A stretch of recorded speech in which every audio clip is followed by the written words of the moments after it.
কালকে রাত্রিবেলা তো গুরুদ্বারা থেকে আস্তে আস্তে আমাদের অনেকটাই লেট হয়ে গেছিলো। সকাল সকাল উঠে আবার ফ্রেশ হয়ে রেডি হয়ে নিয়েছি, কারণ আগের দিন রাত্রিবেলা আমরা গুরুদ্বারায় ঢুকতে পারিনি, তাই আবার আজকে আমরা যাব গুরুদ্বারার কাছে।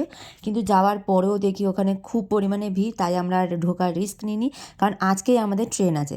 তাই ওখান থেকে আমরা টুকিটাকি কিছু কেনাকাটা করে যখন বেরোচ্ছিলাম, তখন দেখি এত বড় স্ক্রিনে ভেতরে আমরা ঠাকুরটাকে দর্শন করতে পেরেছি ফাইনালি। এটা তো আমাদের ঢুকে দেখার কথা ছিল, বাট ভিড়ের জন্য আমরা ঢুকতে পারিনি। এই নিয়ে 3বার এসে ফাইনালি আমরা দেখতে পেলাম। দেন অমৃতসরের ফেমাস লস্যি খেয়ে আমরা চলে গেলাম টুকিটাকি আরও কিছু কেনাকাটা করতে। আর এখান থেকে আমি আমার জন্য এই একটা ব্ল্যাঙ্কেটও নিয়েছি। ফাইনালি কেনাকাটা করে আমরা চলে এসেছি স্টেশনে। এখন আমরা ওয়েট করব আমাদের ট্রেনের জন্য। আর ফাইনালি আমাদের ট্রেনও দিয়ে দিয়েছে। আসার টিকিটের অনেক ওয়েটিং ছিল, তাই আমরা এসি কামরায় বুক করতে পারিনি, নর্মাল কামরায় বুক করেছিলাম। বাট এখানে বুক করা আমাদের সব থেকে ওয়ার্স্ট ডিসিশন ছিল, কারণ এখানে আমাদের অনেক স্ট্রাগল করে আসতে হয়েছে। এখানেও 1.5 দিনের জন্য আমাদের ছিল ট্রেন জার্নি, বাট এত বাজেভাবে এসেছি সেটা তো বলারই বাইরে, তাই আমি আর ট্রেনে কোনো ভিডিও করিনি। 1.5 দিন বাদে আমরা চলে এসেছি হাওড়া স্টেশনে নামার সাথে সাথেই তো আমরা ক্যাব বুক করে দিয়েছিলাম। আর ফাইনালি খুব তাড়াতাড়ি আমরা আমাদের ক্যাবও পেয়ে গেছি।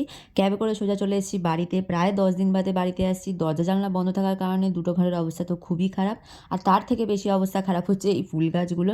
আর এর মধ্যে সব থেকে বাজে ঘটনা ঘটে গেছে আমাদের সাথে, সেটা হলো আমাদের ঘরে যে ছোট্ট ইঁদুরটা ছিল সে মারা গেছে, যেটা আমরা ভিডিও কলে দেখতে পেরেছি। যেটার জন্য তো আমাদের খুবই কষ্ট হয়েছে। এসে সবার ফার্স্টে স্নান করে এখানে পুজো কমপ্লিট করে নিয়েছি। আর 10 দিন বাদে এখন আমি আজকে খাবো বাড়ির খাবার, যেটা করে রেখেছে দিদু। কমপ্লিট করে তো চলে গেছিলাম দাদু দিদুনের জন্য যেই শাল আর সোয়েটারটা নিয়ে এসেছিলাম সেগুলো দিতে, আর দাদুর জন্য নিয়ে এসেছিলাম একটা টুপি। সেটা দিয়ে এসে আমি তো ঘুমিয়ে পড়েছিলাম। আর এত ওয়েদার চেঞ্জ হয়েছে, ওখানে এত ঠান্ডা ছিল আর কলকাতায় এতটা পরিমাণে গরম। আসতে না আসতেই তো আমার একদম ঠান্ডা লেগে গেছে, তাই বিকেলবেলা উঠে উঠে সবার ফার্স্টে গরম গরম চা খেয়ে নিচ্ছি।